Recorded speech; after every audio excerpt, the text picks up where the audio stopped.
Parlamentin sədri Şalva Papuaşvili Serbiyaya səfər edib. O, Avropa İttifaqına namizəd ölkələrin parlament sədrlərinin ilk təsis konfransında iştirak edəcək. Tədbir Serbiya və Ukrayna parlament sədrlərinin təşəbbüsü ilə keçirilir. Konfransın məqsədi namizəd ölkələr arasında parlamentlər arası dialoqu gücləndirmək, məlumat mübadiləsini genişləndirmək, mövqeləri əlaqələndirmək və Avropa İttifaqına inteqrasiya prosesində qarşılıqlı dəstəyi təmin etməkdir. Şalva Papuaşvili çıxış edəcək, işçi sessiyalarında iştirak edəcək. Konfransın sonunda iştirakçılar birgə bəyanat qəbul edəcəklər.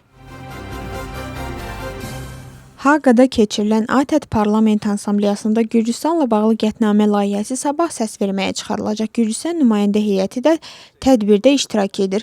Layihənin müəllifi ABŞ Konqresinin üzvü Joe Wilsondur. Sənəddə 2024-cü il seçkiləri və bəzi qanunlarla bağlı tənqidlər yer alır. Pozuntuların araşdırılması tələb olunur. Layihə artıq komitənin dəstəyini alıb. Yekun səs vermək isə sabah keçiriləcək.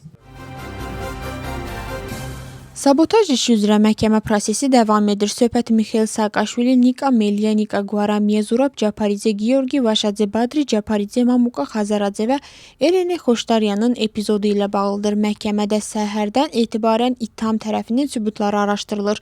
Bugün 5 şahid, 3 müstəntiq və 2 ekspert dindiriləcək. Müdafiə tərəfi işi siyasi motivli hesab edir və bildirir ki, prokurorluğun kifayət qədər sübutu yoxdur. Mütəşəkkil dəstə tərəfindən külli miqdarda narkotik vasitələrin qanunsuz əldə edilməsi, saxlanılması və satışına şərait yaratmaq ittihamı ilə 4 nəfər saxlanılıb. Onlar arasında həm Gürcüstan, həm də xarici ölkə vətəndaşları da var. Evlərdə və şəxsi axtarış zamanı hüquq mühafizə orqanları təxminən 1,5 kiloqram marixuana, eləcə də 66 bağlamaya bölünmüş narkotik vasitə aşkarlanıb.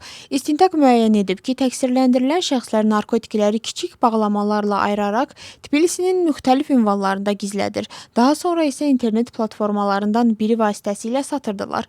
Bu cinayətə görə 20 ilədək və ya ömürlük azadlıqdan məhrum etmə cəzası nəzərdə tutulur.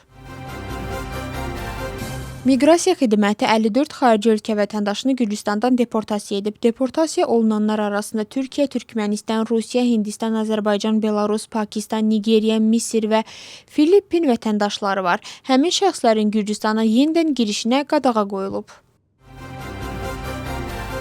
Çexiya prezidenti ilə baş nazir NATO samitinə ayrı-ayrı nümayəndə heyətləri ilə qatılıblar. Buna ölkənin samitdə təmsil olunması ilə bağlı təxminən 6 ay davam edən mübahisə səbəb olub. Prezident samitdə iştirak hüququnu məhkəmə qərarı ilə əldə edib. Buna baxmayaraq hökumət rəsmi nümayəndə heyətinin rəhbəri kimi baş naziri təyin edib. Baş nazir samitin əsas tədbirlərində iştirak edəcək. Prezidentin proqramı isə hələ açıqlanmayıb.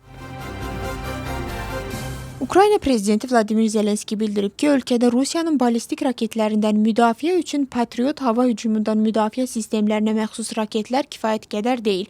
Onun sözlərinə görə müasir dünya müdafiə sistemlərinin istehsal tempi qəbul edilməz dərəcədə aşağıdır. Zelenski əlavə edib ki, ABŞ müvafiq lisenziyaları versə, Ukrayna bu silahları özü də istehsal edə bilər.